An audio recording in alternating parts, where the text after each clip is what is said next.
आपका हमारे इस नए वीडियो पर हार्दिक स्वागत एवं अभिनंदन। आज हम लेके आए हैं एक नया टॉपिक पंचायती राज से संबंधित। पंचायती राज से संबंधित महत्वपूर्ण अनुच्छेद, इंपोर्टेंट आर्टिकल्स जो अक्सर एग्जाम में पूछे जाते हैं, उनकी महत्वपूर्ण लिस्ट, महत्वपूर्ण अनुच्छेदों की एक लिस्ट हम यहाँ पर लेके आए हैं आपके सामने। उसके ऊपर हम चर्चा करेंगे। सारे एक ही लिस्ट में महत्वपूर्ण अनुच्छेद है जो कि एग्जाम में अक्सर पूछे जाते हैं। तो पंचायतों से संबंधित प्रावधान है, क्या क्या प्रावधान है, कौन कौन से अनुच्छेद में क्या क्या प्रावधान दिए गए, उनसे संबंधित एक लिस्ट हम लेके आए हैं। उसके ऊपर हम चर्चा करते हैं। हम अपना वीडियो प्रारंभ करते हैं। पंचायतों से संबंधित महत्वपूर्ण जो प्रावधान है उसके ऊपर हम चर्चा करने के लिए यहाँ पर आए हुए हैं। 73वां संविधान संशोधन 1993 में पंचायतों को संवैधानिक मान्यता प्रदान की गई, यानी संविधान द्वारा जो मान्यता पंचायतों को प्रदान की गई है वो 73वां यानी 73वां संविधान संशोधन जो कि 1993 में हुआ था, उस समय पंचायतों को संवैधानिक मान्यता प्रदान की गई थी। तो पंचायतों को संवैधानिक मान्यता कब प्रदान की गई? 73वां 73वां संविधान संशोधन कब पारित हुआ था? 1993 में पारित हुआ था। इसके बाद पंचायतों को संवैधानिक मान्यता प्रदान की गई। अब हम ज्यादा डिटेल में न जाकर इंपोर्टेंट आर्टिकल के ऊपर आते हैं। हमारे पास ये लिस्ट है कि कौन से आर्टिकल में क्या क्या लिखा हुआ है, इंपोर्टेंट आर्टिकल जो कि एग्जाम में पूछे जाते हैं। पहला आर्टिकल लेते हैं 243 243 243। उसमें पंचायतों से संबंधित परिभाषाएं दी गई हैं। 243 आर्टिकल में पंचायतों से रिलेटेड, पंचायतों से संबंधित परिभाषा दी गई है।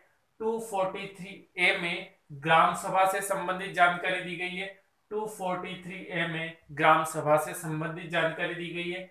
243 बी में पंचायतों का गठन किस प्रकार होगा इसके बारे में चर्चा की गई है। 243 बी में पंचायतों के गठन से संबंधित प्रावधान है। 243 सी यहाँ की संरचना, यानी किसमें कौन अध्यक्ष होगा, किस तरह से होगा, कितने सदस्य होंगे, ये संरचना, पंचायतों की संरचना के बारे में कितने स्तर होंगे, 243 सी में संरचना के बारे में चर्चा की गई है। 243 डी में पंचायतों से संबंधित आरक्षण के बारे में चर्चा की गई है। 243 डी आरक्षण से संबंधित है। 243 ई पंचायतों के कार्यकाल से संबंधित है।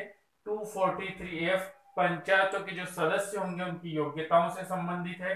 243 जी पंचायतों के क्या कार्य होंगे और क्या शक्तियां होगी उससे संबंधित है।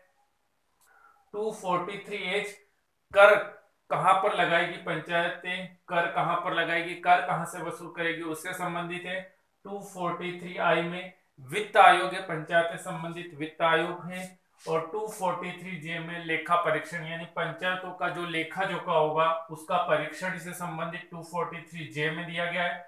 243 के चुनाव आयोग, पंचायतों से संबंधित चुनाव आयोग के क्या क्या नियम होंगे, ये 243 के में दिया गया है। 243 एल में इन प्रावधानों का संघ क्षेत्रों पर लागू होना, यानी 243 ए में दिया गया है कि ये जो प्रावधान दिए गए हैं वो कौन कौन से संघ क्षेत्रों पर लागू होंगे, संघ क्षेत्रों पर लागू होने की शर्तें क्या क्या है, ये सारा इसमें दिया गया है। 243 एम में इन प्रावधानों का कुछ क्षेत्रों पर लागू नहीं होना, यानी कहां कहां पर ये लागू नहीं होंगे, ये प्रावधान कौन कौन सी जगह पर लागू नहीं होंगे, ये 243 एम में दिया गया है। 243 एन विद्यमान विधियों व पंचायतों का बना रहना।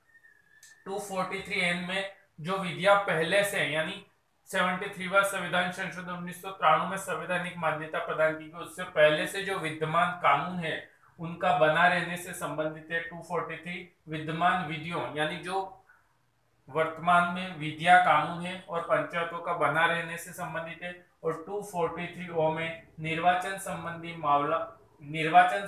मामलों में न्यायालय का हस्तक्षेप वर्जित है, यानी पंचायतों संबंधित निर्वाचन संबंधी मामलों में न्यायालय हस्तक्षेप नहीं करेगा।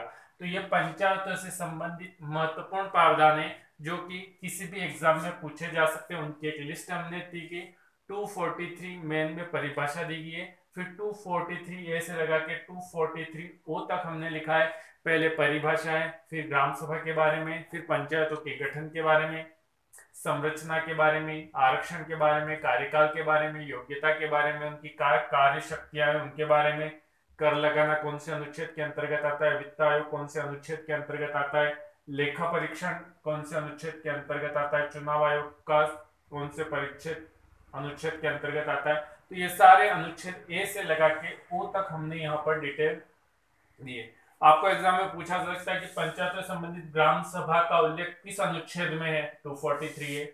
पंचायतों की संरचना से संबंधित कौन सा अनुच्छेद है, 243 सी है।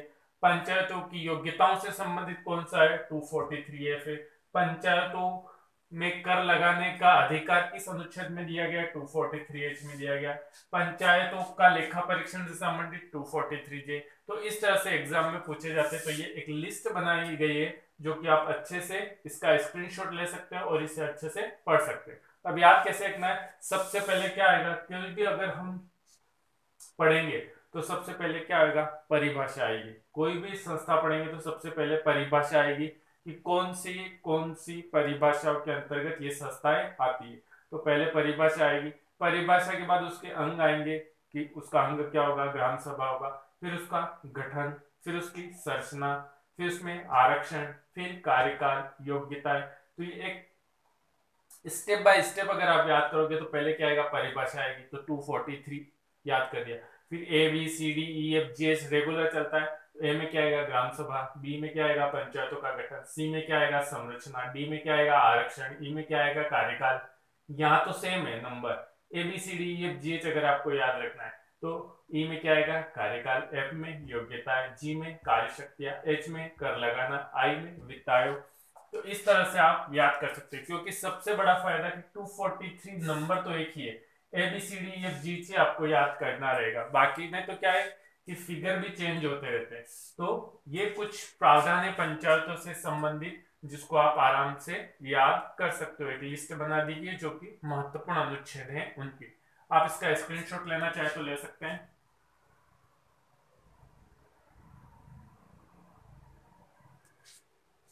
दोस्तों वीडियो कैसा लगा कमेंट में जरूर लिखिएगा। वीडियो पसंद आए तो लाइक कर दीजिएगा, चैनल पर नए तो चैनल को सब्सक्राइब कर दीजिएगा ताकि नए वीडियो का नोटिफिकेशन आपके पास जल्द से जल्द पहुंचे। अगर आप चाहते हो कि इन अनुच्छेदों को डिटेल में अगर आपको पढ़ना है तो आप कमेंट में जरूर लिखिएगा, हम आपके लिए इन अनुच्छेदों को डिटेल में भी क्लास लेके आ सकते हैं। तो अगर आपको डिटेल में चाहिए तो आप कमेंट में जरूर लिखिएगा, तो हम इन अनुच्छेदों की डिटेल के साथ आपको एक क्लास दे देंगे। धन्यवाद।